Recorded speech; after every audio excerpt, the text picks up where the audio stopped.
Hello and welcome back to Buckle Up. I'm Harry King and this is a Subaru Forester. It's Subaru's C-segment crossover, but it also is a lifestyle vehicle and an off-roader. Or is it? Let's find out.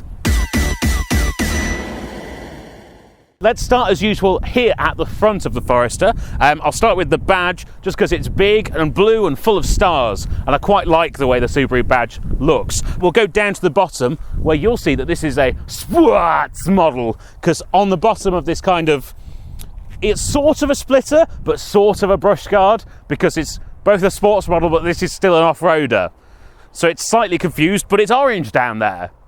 So double sports. Let's see if there's double off-road anywhere else. You've also got some fog lights right down here and then the larger LED headlights up here with the running lights around them. Also, just generally around the front, well, around the whole car, you've got Subaru's EyeSight system, which is what they call their suite of driving assist and safety systems, which I want to mention now, but obviously we'll dive more into when we get to the driving portion of this video. Now, around the side, you get Forester written in the side of the headlight. Quite a premium touch. Moving down the car, I want to point out these 18-inch alloy wheels. I know that sounds small, but these Subaru has done something novel here, where they've made a C-segment crossover that actually has decent tyre wall. It's a novel idea, I know, but I think it might catch on. Here, we've got e-Boxer, which tells you that this is a strong hybrid. No plug-in option, no ICE option. This is the engine that you get in this country. Also continuing the sports theme, you've got this low orange streak and these orange accents on the roof bars, but then you've got roof bars because it's an off-road lifestyle vehicle. And also the bottoms of the doors do come all the way down, so your legs won't get muddy if you've been out mudding through some fields all day long. Moving down the car, you have a fuel filler flap that you can actually open from the outside of the car, which might sound normal, but often on Japanese cars, which obviously this Subaru is, you generally have to pull a little latch on the interior. But on this you don't. And then round the back, I'm actually going to start with the negatives, which is not really how you're supposed to do this sort of thing. But for some reason, Subaru have surrounded the rear glass with this incredibly cheap plastic. Now the rest of the back is much better. You've got a tow bar. This will actually tow just over 1.8 tons, which is quite impressive for a hybrid. Again, you've got the e-Boxer badge. That's in orange, more orange accents. You've got a spoiler as well, leaning into the sports thing. But also you'll see you've got a nice chunky plastic lower bumper that'll be good off-road. You do actually have an exhaust pipe hiding down there, which most cars hide these days unless they're a performance car. But let's open up the boot and see what it's like. It's automatic, of course. And when we open up the boot, we see the inside is a very good sized and shaped space. And this is 509 litres, which might not sound like the most in the world. There are rivals that offer more, but it's incredibly boxy and useful. This opening is massively wide.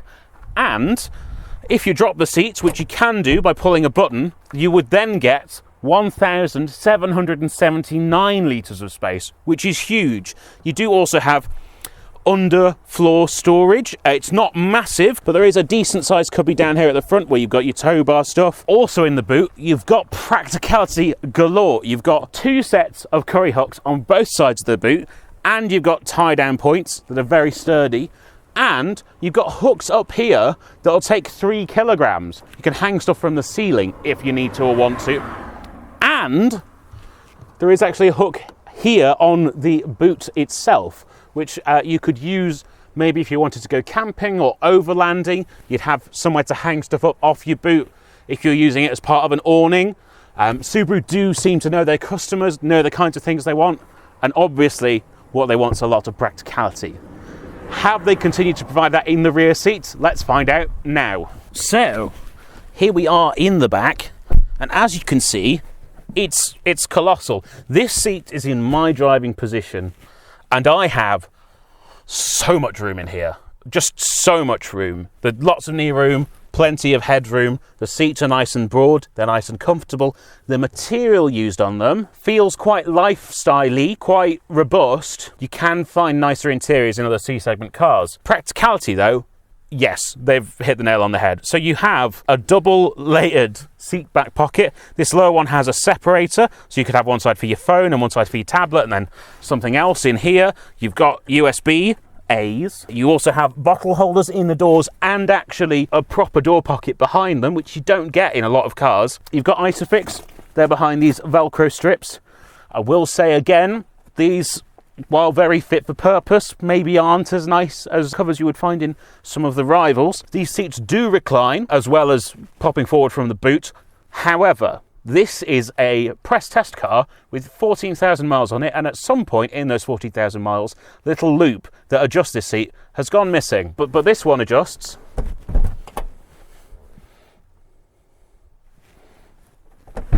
There you go. You've also got air vents, grab handles for your off-roading, and if you're in the middle seat, you've not got much of a transmission tunnel to contend with, which is quite impressive in a four-wheel drive vehicle. But is it as impressive up front? It's a similar story to the back. I'll start by talking about the fit and finish of everything in here.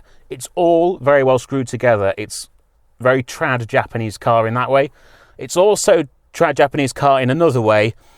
This interior, let's call it interesting. It's very vibrant and bright. There's a lot of orange accents everywhere for the sports model. But if what you really like is material quality or just feeling very cosseted and comfortable, I would maybe recommend a German rival or the Koreans. However, incredibly well put together. There's no shake or rattle in anything. This is super solid, you know, very well done. Would be good if you were actually taking this car off-road. It does have quite a lot of old-fashioned trucky charm to it. You've got a really tall glass house, really tall windscreen, great visibility all around. You feel like you're sitting up in the car, and the seat height adjusts as well. This car's big on buttons, which I like. There's a button for everything. Aircon is all here. You've got a plethora of buttons on the steering wheel, including all of the eyesight stuff here, all of the auto steer and everything, all of the radio and stuff controls, and then you've got a set of menu controls that you pull on the steering wheel and the heated steering wheel here. And then you've got two screens. So you've got this screen down here, which is your sat nav and your radio and everything, and it's also where your Android Auto will display. And you've got a higher up screen where you'll always see what your aircon is set to, though of course you adjust it down here, and it will also show you the state of your all-wheel drive system. It will also show you your side view camera when you're parking, so you get to view both your rear parking camera and your side view camera at the same time. Practicality, you've got a massive center storage bin here. You've also got a shelf here that would be the ideal size to put a phone on if you had a phone from 2015. You've got two cup holders and a forward storage cubby here as well, which again would be ideal for a phone, but I'll show you now. I've got a Google Pixel, and it kind of is just a bit too small. It certainly can't go in while also being plugged into the Android Auto or Apple CarPlay. Massive glove box. It's also damped, but also a massive owner's folder.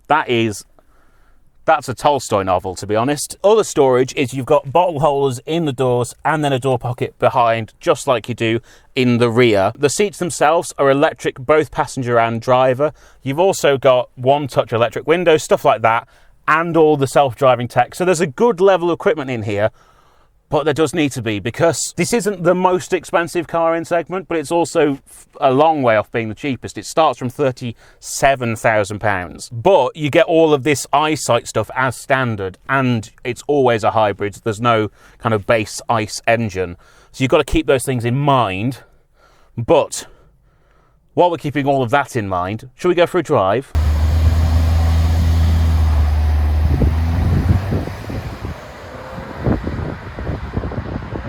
Okay, driving the Subaru Forester. Let's start with the really strong points.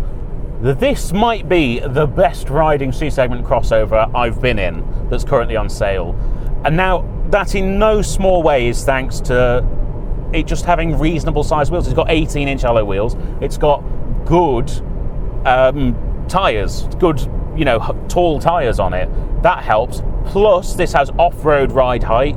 This has nearly 9 inches of ground clearance, so there's plenty of suspension travel, and it's super comfortable. It'll absorb the bumps, you kind of glide down the road. It's really nice like that. The seats are really comfortable. I've got the great view out as well, the big glass house. So you've got lots of really traditional kind of off-roadery benefits, but plus, yeah, it's a monocoque, not a body on frame like the SsangYong Rexton. So the ride quality is just sublime. Also, the control levels, the brake, the throttle, they feel good, the steering's good, and you might not be able to hear it, which I like. This will beep at you, obviously, like all modern cars, when it thinks you're going across a line, or it thinks that you're going to crash into something, which you aren't always. You know, can be overeager sometimes.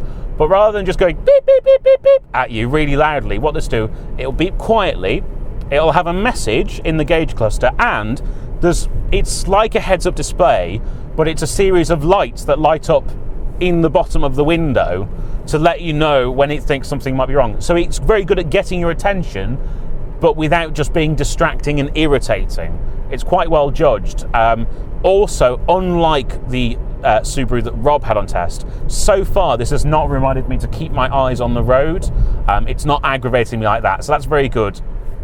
And all the self-driving tech, the auto steer, the radar cruise, all works really well.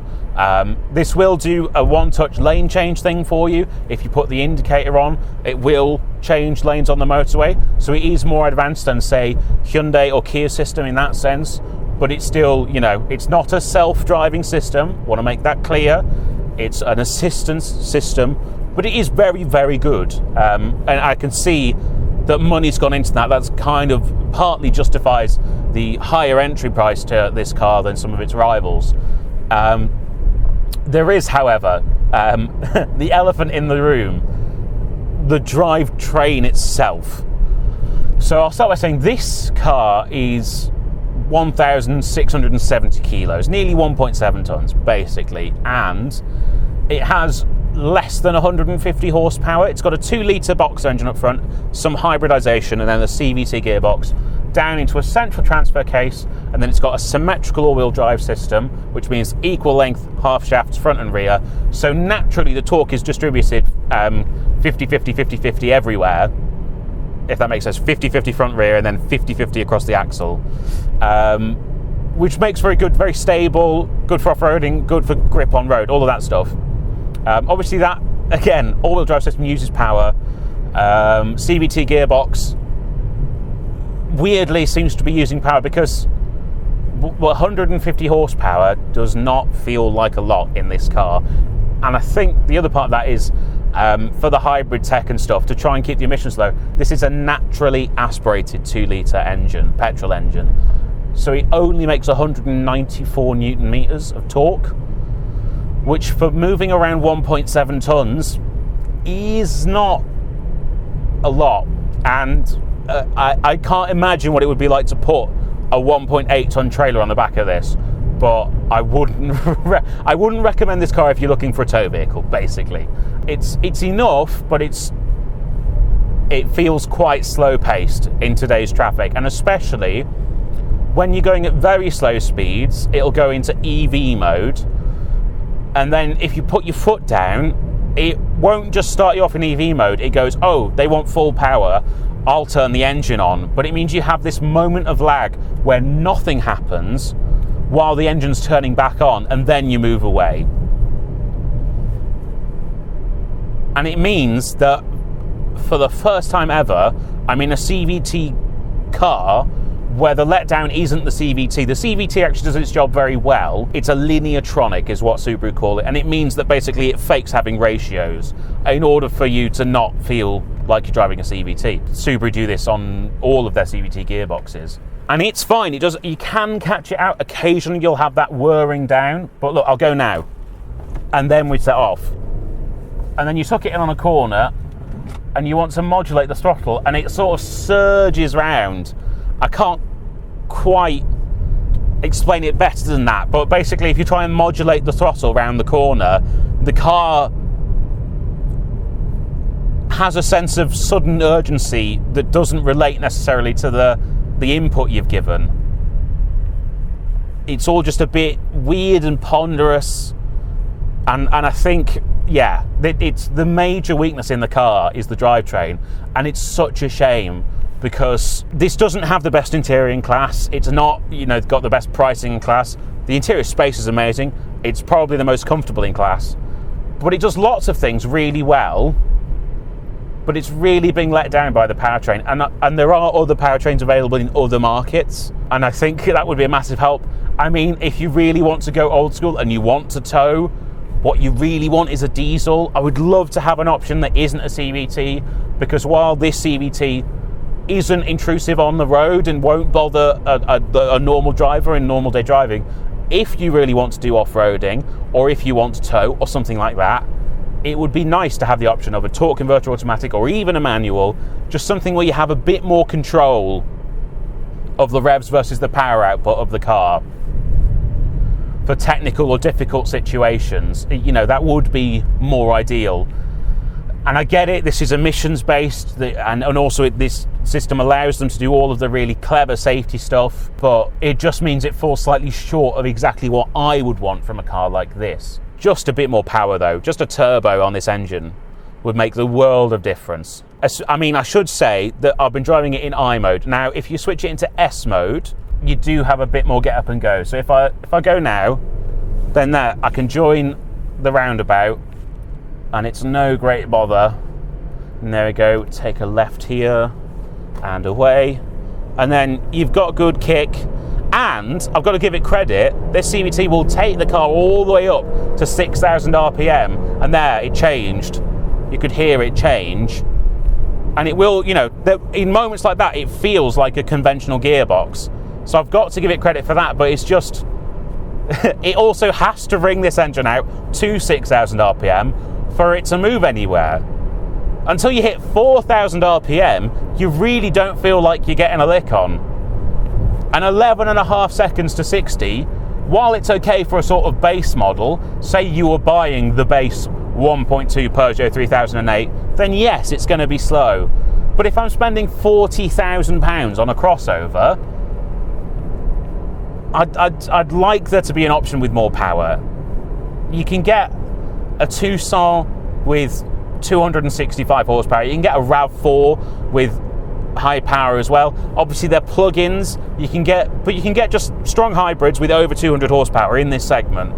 And even though this is good for emissions and it means that overall, it scores well, in real world fuel economy, it doesn't do as well as its rivals. So in terms of your actual personal ownership, you're not feeling the benefit. Because I could forgive this if it was incredibly economical and frugal and got 80 mpg or even 60 mpg, but I don't know. What we're going to do now, though, is I'm going to stop moaning about it not being fast enough on the road, and we're going to see what it's like off-road. Because, legend has it, it's pretty darn good there, and I want to see what this setup is like off-road, because it might redeem itself. Okay, so snap cut here to us in a field on a hill. I've got it in snow and dirt mode because we're off-road. It's now showing me, if my cameraman wants to point at the gauges, I've got some off-roady style gauges going on. Basically, it's showing me how far I'm tipping and how far I'm leaning. So it's currently just taking us down the hill gently. It's not the steepest hill in the world. I'm only doing 14 degrees descent, but it's not having any kinds of issues with it. And this is in reality what off-roading looks like for most of the people who actually have to drive off-road in the UK as part of their jobs, i.e. farmers. The real trick will be going back up the hill again. We are only on road tyres. That's how Subaru sent the car to us. I suspect that will be our main limitation, but let's give it a go. So I'm going to get a decent bit of momentum going and then just go for it, I guess.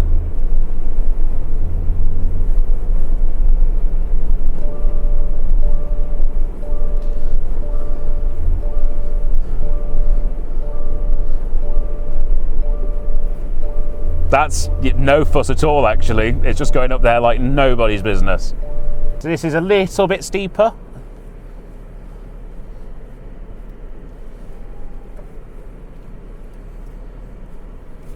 I mean, yeah, it'll do it. If you need a car to do a bit of light off-roading, it's handling this no bother. So if you need a crossover that can actually go off-road, this will do it. and I'm not fighting with the gearbox or the drivetrain in any way. It is capable of putting its power down enough in these conditions, which I was slightly concerned about, but actually it's fine. Should I see if it'll start on a hill? Yeah, go on then. So we're going to drive up to part of the incline and I'm going to stop. You shouldn't do this. This is stupid. This is not how to drive off-road. There we go. I'm on a 8% incline. So 11. Not... Oh, 12. I'm on a 12. 13. Interesting. So I'm on a 13% incline. I'm at a stop. It should be holding us. Yeah, it's holding us in place. So I'm going to try and set off now. Caveat, we're on road tyres, but I'm in the off-road mode. So let's see. Okay. There was no drama there at all. That was very impressive. Try again on this one. I think this one might be a little bit steeper, but we'll see. Give it a second. This one is a little bit steeper. Let's try now.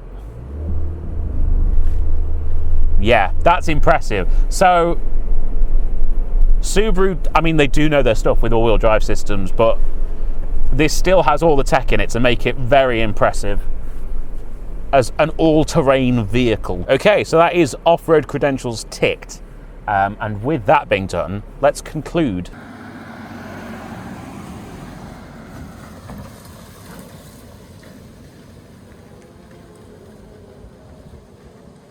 Righty-ho then, the Subaru Forester. What am I thinking? Well, quite frankly, I think that this drivetrain is weak in the segment. If you're looking for an on-road normal crossover, there are better options in terms of just driving down the road. It's supremely comfortable. There's loads of space in there. It'll be very nice, but over time you'll be irritated that you don't have more power. However, if you ever need to go off-road and you're looking to buy a C-segment crossover, this is the one to get. Its off-road capability is exceptional for this class of vehicle. This will actually somewhat hang with proper big boy SUVs.